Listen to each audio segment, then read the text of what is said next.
العالمون.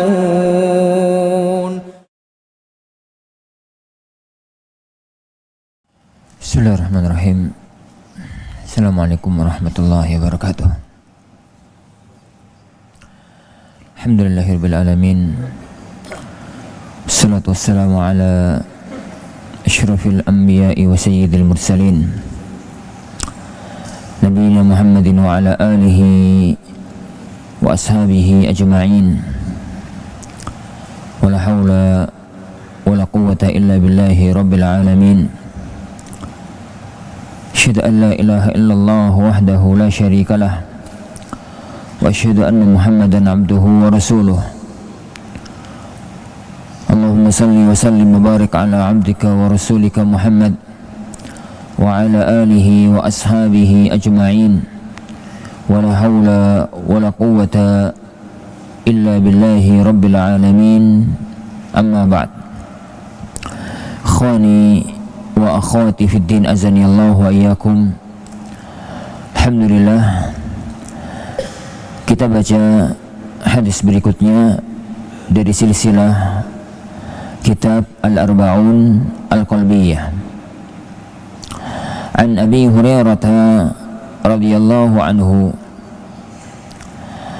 an Rasulillah, dari Rasulullah sallallahu alaihi wasallam, qala, beliau mengatakan, innal abda idza akhta'a khati'atan, sesungguhnya seorang hamba itu jika melakukan sebuah kesalahan, sebuah dosa, nukita fi qalbihi nuqtatun sauda, maka ternoda dalam hatinya sebuah noda hitam.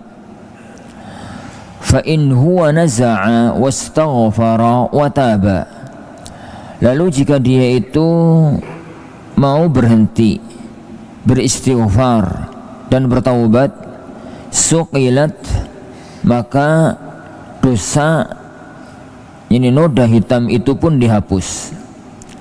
Wa in 'ada zida fiha, tapi apabila dia nambah berbuat dosa lagi, maka noda hitam itu semakin bertambah.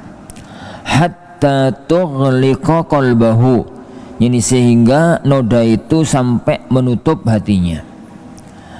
Fahuwa ar-ran alladzi dzakarallahu, maka itu adalah ar-ran, satu noda yang Allah sebutkan dalam firman-Nya, kalla bal rana ala qulubihim ma kanu yaksibun, sekali-kali tidak, bahkan itu adalah ran, noda hitam yang ada dalam hati mereka dengan sebab atas apa yang mereka lakukan.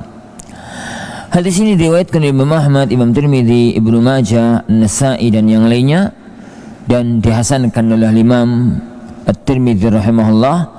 Beliau mengatakan hadis ini hasanun sahih. Ikhwani wa akhwati fid din, azani Allah wa iyyakum. Tercipta sebagai manusia, tidak ada seorang pun yang bisa lepas dari perbuatan dosa.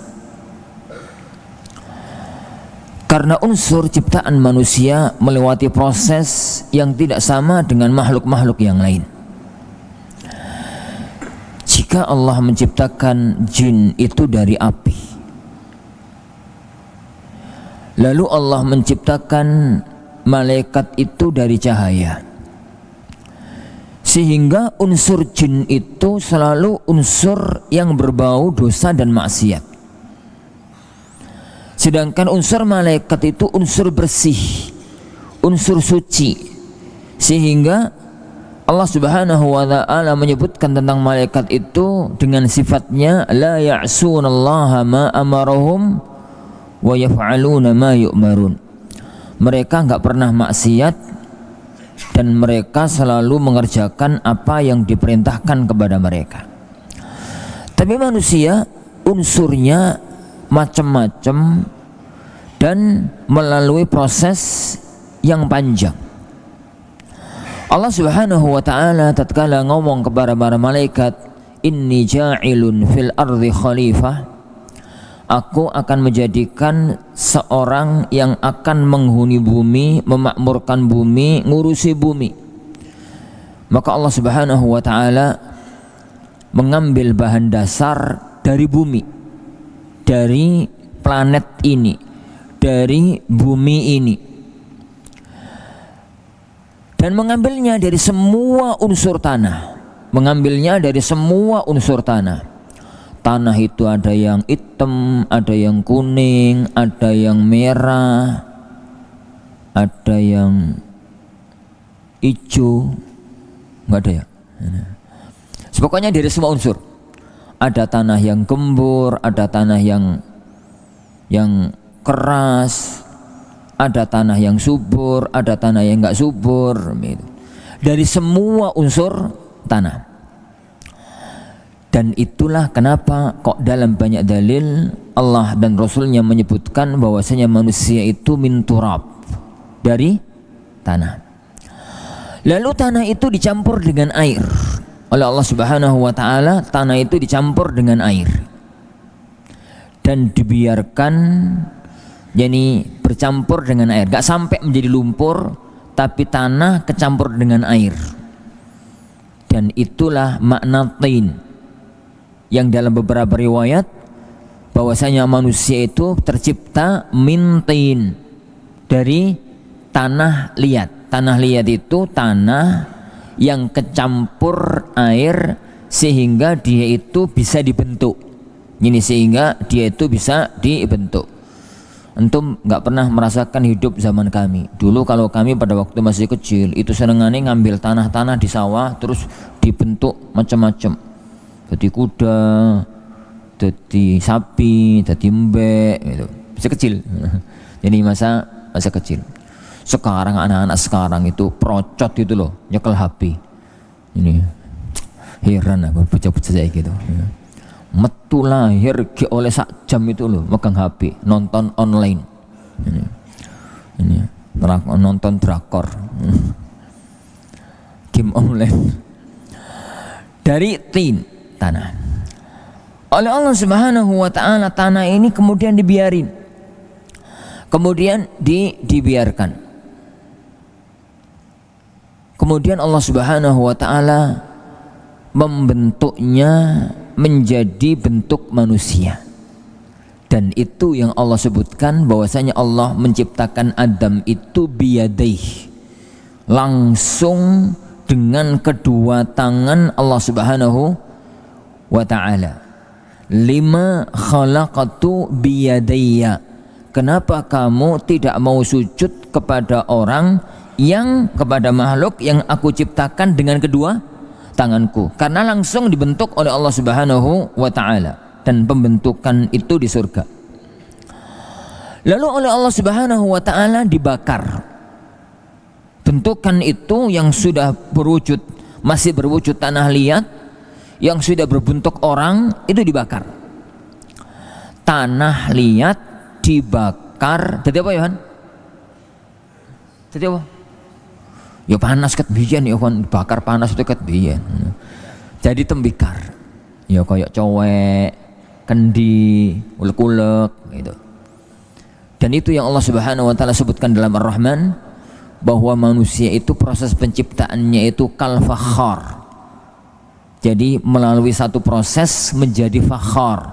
Fakhar itu yaitu tadi tanah liat yang terbakar, ya genteng, cowek, ulek-ulek dan macam-macamnya itu. Setelah itu Allah Subhanahu wa ta'ala tiupkan ruh kepadanya. Tiupkan ruh kepadanya.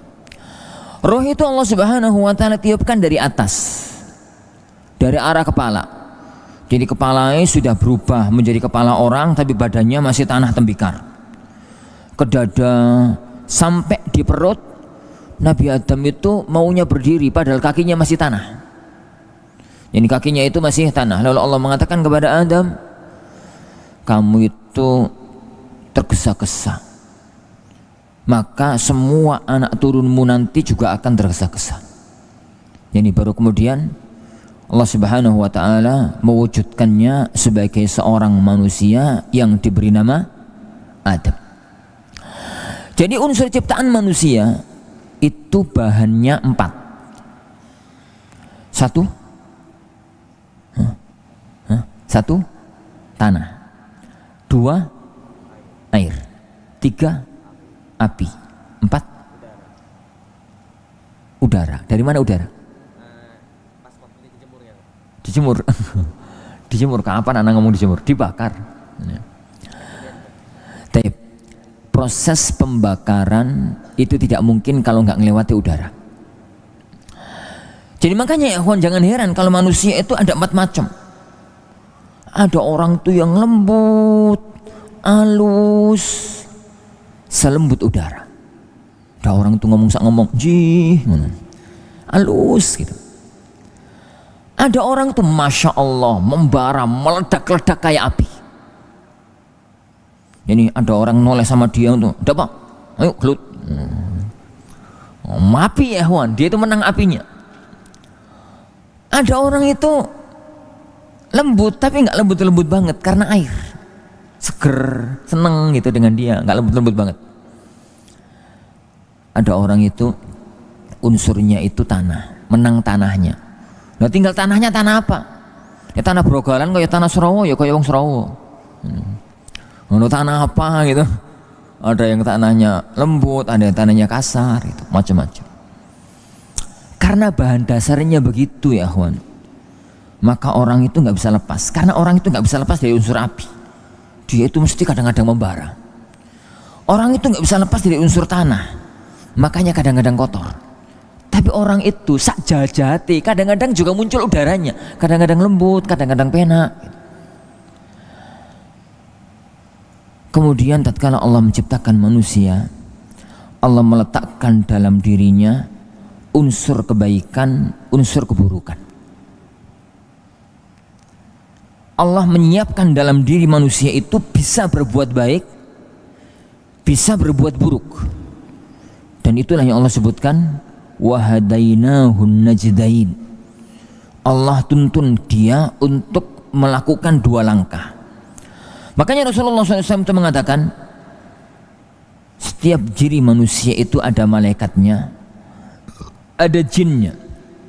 Bisikan-bisikan kebaikan yang ada dalam jiwanya itu karena di dalamnya ada manusia. Ada manusia, ada malaikat.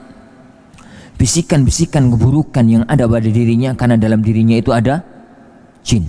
Ini ada jin. Dan tidak akan ada seorang pun yang selamat dari ini kecuali orang yang unsur jahatnya sudah dihilangkan oleh Allah. Dan itu hanya Rasulullah Muhammad sallallahu alaihi wasallam.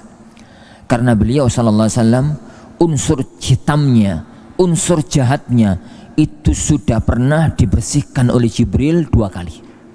Pertama, tatkala beliau masih kecil di Bani Sa'ad, tatkala masih bersama ibunda susunya Halimah Sa'diyah. Yang kedua, tatkala beliau jelang Isra dan Mi'raj. Jadi dadanya dibelah, hatinya diambil, kemudian unsur hitamnya itu dibuang. Jibril mengatakan, hadza hallus syaitanu mink, bahwasanya ini adalah bagian setan dari dirimu. Dibuang, kemudian disucikan, dibersihkan oleh Jibril dengan air Zam-Zam, dan Allah memasukkan ke dalam dirinya hikmah. Atau mana ngomong? Jadi intinya bahwa manusia itu di dalamnya ada unsur kejahatan, ada unsur kebaikan. Tidak ada seorang pun yang tidak berbuat jelek. Tidak ada seorang pun yang tidak berbuat jahat. Itu pasti. Makanya orang yang baik itu bukan orang yang tidak berbuat salah. Orang yang berbuat baik itu adalah orang yang berusaha tidak berbuat salah, dan kalau dia berbuat salah segera bertobat kepada Allah Subhanahu wa ta'ala. Karena nggak ada orang yang tidak berbuat salah. Kalau orang itu tidak berbuat salah juga masalah ya Pak. Orang itu dari bayi sampai mati gak pernah dosa, itu juga masalah. Ini kok masalah tuh Ustaz? Iya juga masalah. Kenapa? Karena akan ada banyak sifat Allah dan nama Allah yang hilang. Dalam Sahih Muslim, jadi Allah Subhanahu wa taala mengatakan dalam hadis qudsi, laula annakum tudzlibun la dhahaballahu bikum fa'atallahu biqaumin yudznibun wa yastaghfirun faghfarallahu lahum. Kalau nggak salah begitu lafadznya. Seandainya kalian itu nggak pernah berbuat dosa, Allah akan menghilangkan kan mati kabeh wis gitu. Kemudian Allah akan datangkan kaum lain yang mereka itu berbuat dosa lalu istighfar, lalu Allah akan mengampuni mereka.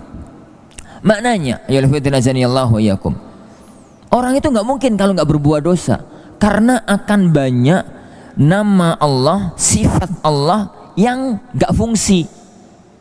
Allah mempunyai nama Ghaffar, mempunyai nama Ghafur, yang maha pengampun, yang maha pemaaf.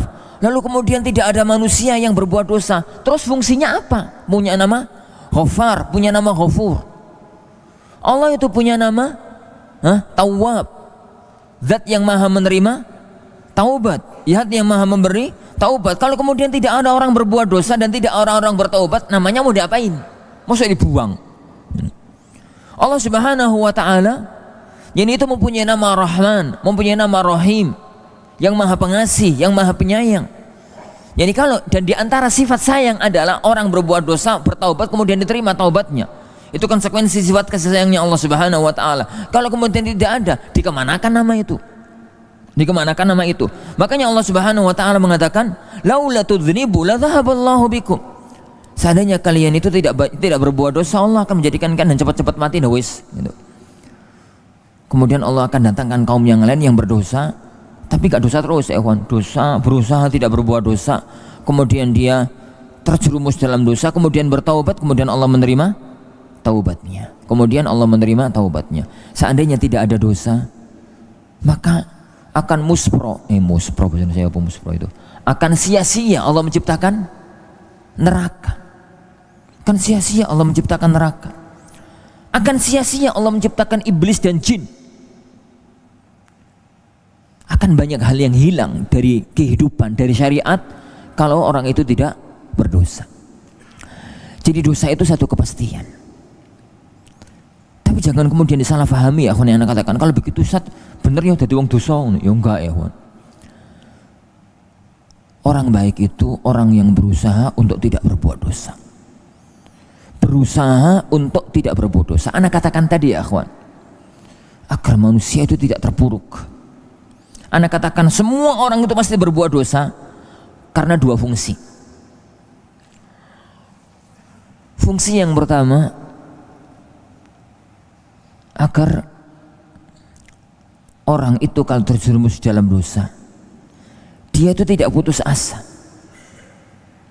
Dia sadar meskipun dia berdosa, dia memiliki Allah yang Ghaffar, dia memiliki Allah yang Ghafur, dia memiliki Allah yang Rahman, yang Rahim, dia memiliki Allah Subhanahu wa ta'ala yang Tawwab.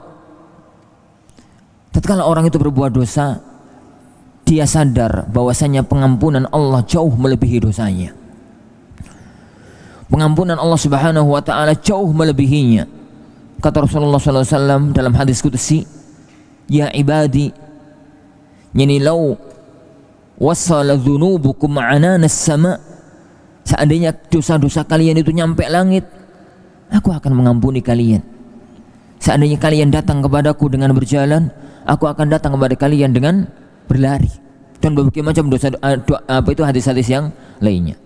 Yang kedua, agar kalau kita melihat orang berdosa, tidak langsung divonis sebagai orang penjahat yang disikapi sebagai penjahat. Tapi kalau kita melihat ada orang lain, saudara kita berbuat dosa, sikapilah sebagai seorang pasien yang sakit, yang perlu untuk diobati. Makanya dulu Umar bin Khattab radhiyallahu an, beliau itu mengatakan, la tu'inu syaitana ala akhikum. Jangan kalian bantu setan untuk menjerumuskan saudara kalian. Maknanya, kalau kalian melihat ada saudara berbuat dosa, jangan malah dihajar, jangan malah dielok-elok, jangan malah dihindari, jangan malah kemudian dicuekin. Rangkullah dia, gandeng tangannya agar dia kembali ke jalan kebenaran. Para sahabat yang sampai terjerumus dalam dosa itu banyak. Tapi kemudian akhirnya dia menjadi sahabat-sahabat mulianya Rasulullah sallallahu alaihi wasallam. Para ulama yang awalnya adalah penjahat kelas kakap juga banyak. Antum tahu Fudail bin Iyad? Fudail bin Iyad itu adalah perampok ulung. Kemudian dia bertobat kepada Allah Subhanahu wa taala dan jadilah dia Fudail bin Iyad. Di negeri kita kenal Sunan Kalijogo. Kalau cerita itu benar. Di negeri kita kenal Sunan Kalijogo, seorang perampok ulung di negeri Tuban. Kemudian Allah Subhanahu wa taala muliakan menjadi salah satu di antara ulama besar negeri ini. Jadi semua orang itu mesti berdosa. Tapi ingat ya akhwan, dengan yang anak katakan ini, jangan kemudian orang itu membiarkan dirinya dalam dosa. Ingat yang anak katakan tadi, orang baik itu orang yang berusaha tidak berdosa. Tapi tidak mungkin orang itu nggak berdosa, mesti berdosa, mesti terperosok, mesti tergelincir, mesti dia itu jatuh ke dalam 1-2 dosa. Lah, begitu dia jatuh, efeknya itu pasti akan ada. Noda hitam yang ada dalam jiwa itu mesti pernah ada. Makanya Rasulullah SAW mengatakan di sini, innal abda idza akhta, sesungguhnya seorang hamba apabila dia berbuat salah, maka nukita fi qalbihi nuktatun sauda, dalam hatinya itu akan ada noda hitam, akan ada noda hitam. Jangankan hati manusia yang lembut, jangankan manusia yang lembek, batu ya akhwan, yang atalnya putih cemerlang, dengan dosa manusia dia bisa menjadi hitam. Batu apa itu? Hajar Aswad. Hajar Aswad. Rasulullah Shallallahu Alaihi Wasallam mengatakan, Hajar Aswad itu pertama kali diturunkan oleh Allah ke bumi itu putih bersih, warnanya putih bersih. Tatkala Allah turunkan pertama kali pada zaman Nabi Adam. Kemudian setiap kali ada manusia berbuat dosa, Qabil membunuh saudaranya Habil, ada dosa ini, dosa itu, dosa itu. Setiap kali ada manusia berbuat dosa, maka batu itu ada setitik noda hitam. Tambah banyak, tambah banyak, tambah banyak, tambah banyak. Di zaman Rasulullah SAW sudah tidak lagi menjadi hajar abyad, tapi sudah menjadi hajar aswad. Dan sekarang batu itu benar-benar hitam. Ada satu cerita unik dari Syekh Abd ibn Humaid, salah satu imam Masjidil Haram zaman dulu, sebelum zaman Syekh Sudais. Jadi zaman dulu dia testimoni. Dia itu mengungkapkan satu fakta. Beliau itu kan sholatnya di depan Hajar Aswad persis. Kata beliau, aku pada waktu jadi imam pertama kali, saya itu masih melihat Hajar Aswad itu ada setitik warna putih. Jadi ada warna putihnya, kata beliau. Tapi semakin lama semakin kecil, semakin lama semakin kecil. Dan sekarang ini, kata beliau, maksudnya beliau sudah sepuh, saya sudah tidak lagi melihat warna putih itu. Warna putih itu, jika itu terjadi pada batu yang itu benda mati, maka sangat lebih parah lagi terjadi pada manusia. Maka tatkala orang berdosa ya akhwan, manusia itu ada 2 pilihan. Manusia itu ada 2 pilihan. Pilihan yang pertama, segera istighfar, segera bertaubat kepada Allah Subhanahu wa taala dengan taubatan nasuha. Maka noda hitam yang ada dalam hatinya itu akan kembali bersih. Kembali bersih. Tapi apabila noda hitam itu dibiarin, gak istighfar, gak bertaubat, lalu dosa lagi, maka noda hitam itu akan bertambah. Lama-lama noda hitam itu akan menutup jiwanya, akan menutup kalbunya, akan menutup hatinya. Dan kalau jiwanya sudah tertutup, maka curahan kebenaran sudah tidak mampu untuk masuk ke dalam jiwanya. Maka dia kenal kebaikan adalah yang manfaat untuk dirinya, dia kenal yang enggak manfaat adalah keburukan. Enggak kenal kebaikan, enggak kenal keburukan. Enggak kenal kebaikan, enggak kenal keburukan. Dan itu yang dikatakan oleh beliau sallallahu alaihi wasallam, fahuwarran alladzi dzakarallahu taala, itu adalah tutupan noda hitam yang Allah sebutkan dalam firman-Nya, kalla balrana ala qulubihim ma kanu yaksibun. Jadi ingat ya akhwan, ingat dengan dosa-dosa kecil. Dosa-dosa kecil. Memang tidak ada seorang pun yang selamat dari dosa kecil. Tidak ada satupun manusia.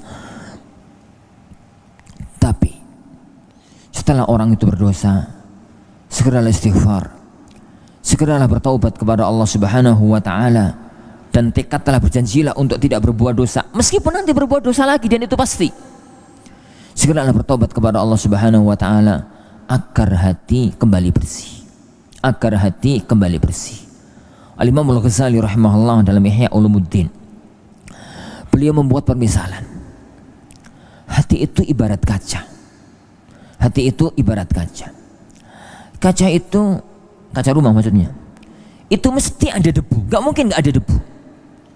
Kalau ada debu, kemudian pemilik rumahnya itu rajin gitu, dibersihkan, besok berdebu lagi otomatis, dibersihkan lagi, berdebu lagi, dibersihkan lagi, berdebu lagi, dibersihkan lagi. Kaca itu akan tetap kelihatan indah dan kelihatan bersih meskipun tetap ada noda dan dosa. Bersihkan lagi, bersihkan lagi, bersihkan lagi.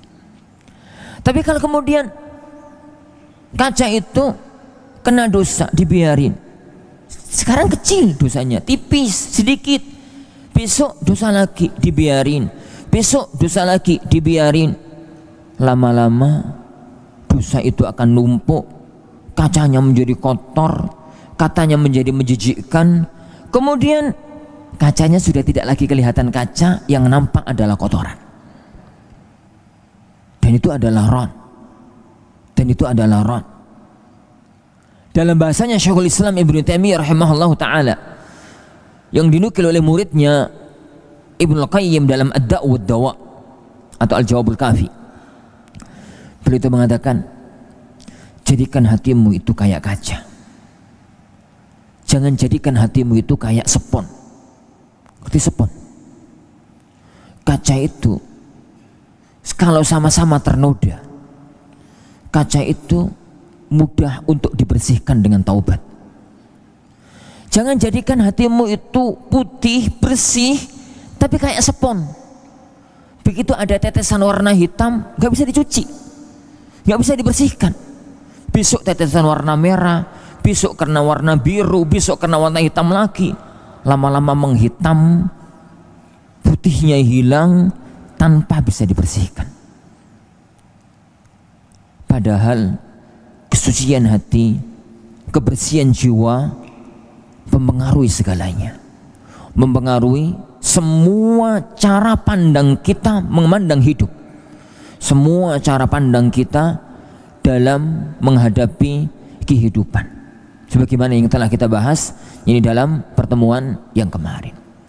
Hati-hati ya akhwan dengan dosa-dosa kecil, jangan ditumpuk. Segeralah bertobat kepada Allah Subhanahu wa taala.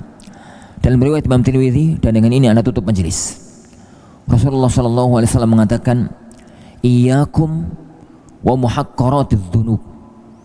Hati-hati kalian dengan dosa kecil. Rasulullah sallallahu alaihi wasallam tidak mengatakan hati-hati kalian dengan dosa besar, karena dosa besar itu mudah menghindarinya. Hanya orang-orang jahat yang terjerumus dalam dosa-dosa besar.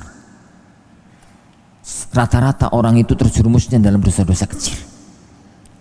Kata beliau sallallahu alaihi wasallam, iyyakum wa muhaqqaratidz dzunub. Hati-hati kalian dengan dosa-dosa yang hakir, dengan dosa-dosa yang kecil, dengan dosa-dosa yang remeh. Famathalul muhaqqaratidz dzunub, perumpamaan dari dosa-dosa kecil itu kamatsali qaumin nazalu wadiyan, kayak perumpamaan sebuah kaum, satu rombongan yang singgah di sebuah lembah. rombongan singgah di sebuah lembah. Lalu mereka pengen makan, mereka pengen masak. Zaman itu ya kawan, kalau safar nggak mungkin kemudian mampir di warungnya sopo, dan mereka nggak mungkin kemudian kemana-mana bawa kompor LPG gitu. Zaman itu orang LPG. Yang mereka lakukan adalah masak dengan kayu bakar. Karena mereka nggak mungkin bawa kayu bakar, akhirnya mereka kepingin masak. Akhirnya pimpinan rombongannya kata Rasulullah SAW, jadi masing-masing pergi cari satu kayu bakar. Rombongan itu anggaplah 30 orang, masing-masing ditugaskan untuk mencari satu kayu bakar. Pergilah mereka semua, balik mereka semua, masing-masing bawa satu. Tapi karena 30 orang, 40 orang ditumpuk jadi banyak. Itulah dosa. Dosa itu gak langsung 30 ya kawan. Dosa itu gak langsung banyak. Maksiat yang menutup hati itu gak langsung banyak. Tapi satu. Orang tadi yang dipermisalkan oleh Rasulullah SAW, tatkala bawa kayu bakar satu, carinya nggak susah, bawanya nggak berat, dan pikirannya dia untuk apa satu kayu bakar? Gak bisa dipakai masak. Iya, orang itu kalau dosanya masih satu ya kawan, nggak terasa dalam jiwa, nggak terasa dalam jiwa. Kemudian dia itu merasa gak ngefek, gono efeknya kan cuma satu. Iya, masih satu. Besok satu lagi, dan suatu ketika akan menutup hatinya dan menjadi orang yang tidak kenal kebaikan dan keburukan. Makanya beliau SAW mengatakan, iyyakum wa muhaqqaratiz dzunub. Terutama antum ayyuhal ikhwah, terutama antum ya talabatul ilm, jiwa kita, hati kita adalah wi'aul ilm, wadai ilmu. Tempatnya ilmu itu adalah hati kita. Ilmu yang kita pelajari adalah Al-Quran dan Sunnah. Ilmu yang super suci, ilmu yang paling bersih, ilmu yang paling jernih, Al-Quran dan Sunnah. Kalau curahan Al-Quran, curahan As-Sunnah itu kita terima dengan gelas yang bersih dan suci, sangat indah, sangat manfaat. Tapi kalau kemudian curahan air yang suci, curahan air yang bersih, curahan air yang jernih, itu kita terima dengan gelas yang kotor, maka yang terjadi adalah malapetaka kehidupan. Yang terjadi adalah malapetaka kehidupan. Kenapa? Karena kalau diminum mencret, karena gelasnya kotor. Air yang bersih, ayat Quran yang suci, hadis Nabawi yang suci diterima oleh manusia dengan hati kotor, maka dia akan gunakan ayat itu dan hadis itu untuk kejahatan, dan dia pun akan mengajarkan kejahatan. Maka kalau memang semua orang muslim diharuskan membersihkan jiwanya, maka yang pertama kali harus membersihkan jiwanya adalah para tulabul ilm, para penuntut ilmu, agar ilmunya menjadi jernih, agar ilmunya menjadi bersih dan bermanfaat untuk umat manusia. Wallahu alam. Subhanakallahumma wa bihamdik, asyhadu an la ilaha illa anta, astaghfiruka wa atubu ilaik. Wa sallallahu wa sallam wa baraka ala nabiyyina Muhammad. Assalamualaikum warahmatullahi wabarakatuh. Al Furqan TV, saluran pendidikan, dakwah, dan inspirasi Islami.